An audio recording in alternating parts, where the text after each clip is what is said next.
Allô? Maurice? Oui, ça va.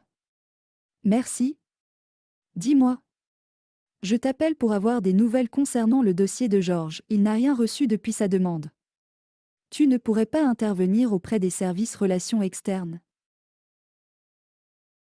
Ben oui. Il l'a fait? Ça fait déjà un moment, il s'inquiète. Je ne sais pas quoi lui dire. René a essayé de s'en occuper, mais il n'est pas prescrit pour l'aider en tant qu'ami. C'est la panade? C'est gentil. Ça ne te dérange pas? J'ai fait au plus vite. Merci Églantine de m'avoir attendu. Comme j'ai dit au téléphone, pour Georges. Il y a un problème de traitement, c'est surtout pour sa retraite. Il doit voir avec les organismes concernés. Et lui-même. Je comprends que c'est compliqué pour lui. Bienvenue Maurice. Oui, enfin. C'est surtout pour mon ami Georges et pour Stalia. Ils sont paniqués.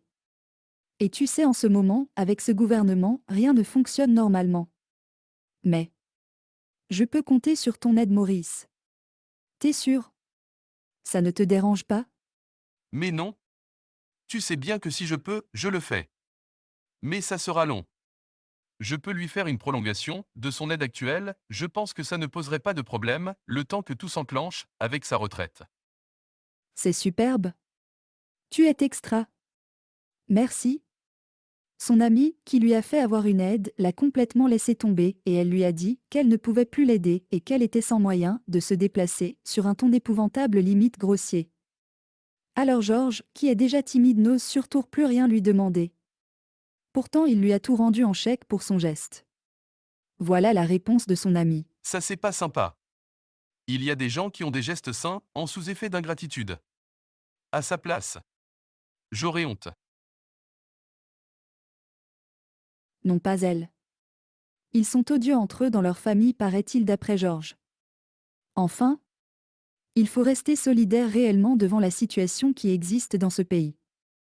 Des faux gentils, comme Georges a connu, c'est difficile de les voir arriver. Quand j'ai vu Georges mardi dernier, il était paniqué et déçu. Il m'a expliqué sa situation, avec la Sécu, ils ne l'ont pas prévenu, qu'il lui avait arrêté sa couverture CMU, et il s'est retrouvé 6 mois sans mutuelle, c'est 100% de ALD, ça ne le faisait pas pour le transport, alors il a tout arrêté, ils lui ont remis, seulement, le 1er juillet dernier. Et maintenant il doit réenclencher ses soins de suivi-rémission. C'est scandaleux de la part de la Sécu. Ouais.